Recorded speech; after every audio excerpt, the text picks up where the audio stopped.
Problem is, your song was too big, you went too viral, and your snitching allegations don't matter because people probably don't even remember your name.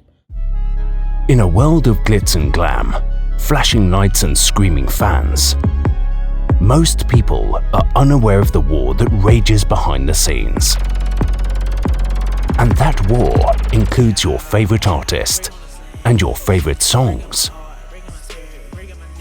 This is The Dark Side of Songwriting, hosted by Nayim Edwards. Welcome to The Dark Side of Songwriting. My name is Nayim Edwards. I am your host, and today, how Pop Hunter's Corvette completely ruined his life. So, it's 2020. It's the pandemic year. Everybody's stuck in the house for the most part. Nobody has much to do. Everybody's consuming anything they can get their hands on to take their mind off of the pandemic and all this other stuff. There's a song that is going crazy on TikTok with some type of dance that's attached to it. The name of that song was Adderall by a brand new artist from Philadelphia, Pennsylvania, named Pop Hunter. He was young, he was fresh, he was new. The song was just on fire so much to the point that there's a version with Tusi from up there in New York or wherever he's from, and then the song just keeps going and going and going. Everybody's doing their own remixes. This was the song of the pandemic summer. You couldn't get away from it. It was everywhere. The song becomes bigger than Pop Hunter because most people didn't even know his name, let alone the real name of the song being Adderall. But the most memorable part of the song is Corvette. It gets so hot that Lil Uzi Vert, who is a Philly native as well as Pop Hunter, hops on the song and does the video. Now, Pop Hunter at the time, or I don't even think he had a chance to make it to a major because this thing just came to a crash and burn as fast as it started up. So he was on his own independent situation, or he was with an independent label, which is usually when you have a song like that, that's where people end up going to, is a major independent, or they just stay independent and they just fizzle out. But the song is the hottest thing ever. Now, we all know what happens when anybody starts to make waves, anybody starts to do anything that has to do with success, and you are coming up. We all know the first thing people do is start checking your background. Of course, now I don't remember how old Pop Hunter was when the song came out. 2 years ago, 3 years ago almost, the song came out. So he's 23 now. So he was probably like 19 or 20. He's 22. He'll be 23 this year because he was born in 2000. So he was like 19 or 20 when the song actually came out. The crazy part about this song, we're going to get to the background check part in a second, is he actually, you know what, we'll just do the background and we'll come back to this. Everybody starts looking into his background, or there was the one person who came out and said, Pop Hunter is a snitch. Now, at this point, when people are coming out and saying Pop Hunter's a snitch, there was no confirmation of it. There was no video. There was no paperwork. People do their paperwork party thing nowadays. None of that stuff existed. The thing that put the nail in the coffin, even before the nail was actually in the coffin, was Lil Uzi Vert coming out with this tweet. And it was like, it wasn't even a real tweet. That's what is crazy. People photoshopped a tweet of Lil Uzi Vert saying, "You're done," at Pop Hunter, or whatever his name was on social media. People took that and ran with it, and that's when the real paperwork comes out.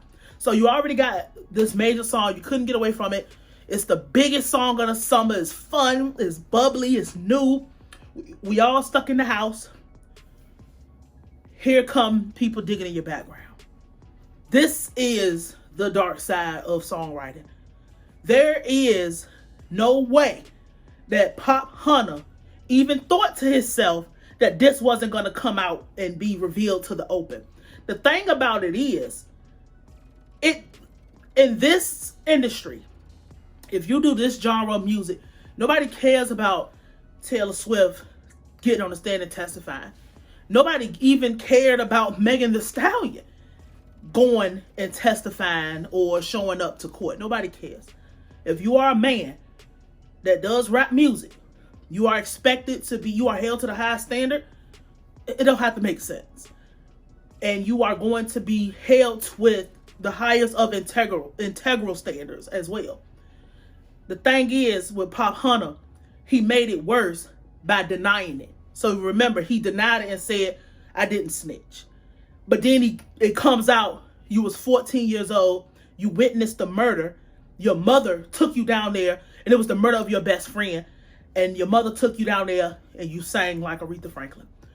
My thing is, the crazy part about this song was, he said, because if you listen to his other music, which you probably haven't, all his other music, way different than Corvette. He said he was playing around in the studio, fucking freestyling, just doing whatever, and they put it together, and it sounded like something. And a lot of the times, that's how a lot of these hit records come when it's those kind of records. They come because somebody was playing, it's an extra track, I'm just warming up my vocals. You know, there's all type of stuff, right? The fact that he tried to come out and justify him telling, even though he was 14, you should have already known at 14 years old that there was not going to be no rap career, no rap dreams, no nothing.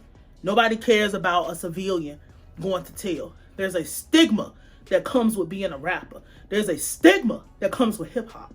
You can get away with a lot of shit. Beat your bitch up, throw her down some stairs, neglect your children, do all type of crazy stuff. But you better not be gay, you better not be no snitch, and you better not get your ass whooped. The problem is, your song was too big, you went too viral, and, you know, your snitching allegations don't matter because people probably don't even remember your name. That's the sad part of this whole situation, and that completely ruined his rap career to the point that there's no way to recover, because even though you were a child, and even though something bad happened, and even though your mother took you there to do the right thing outside of the genre of hip hop, you are a rapper.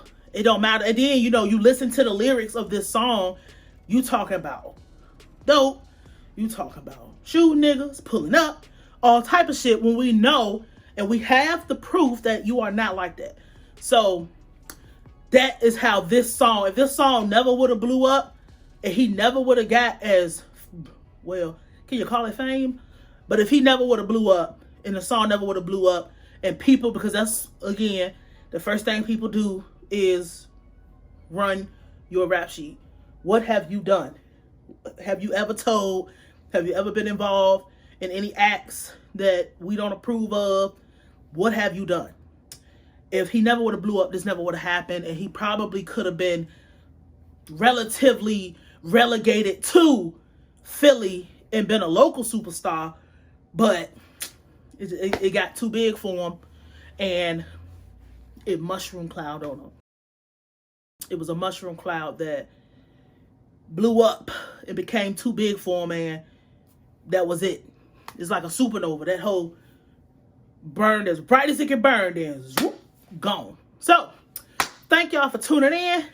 My name is Nayim. I will holler at you.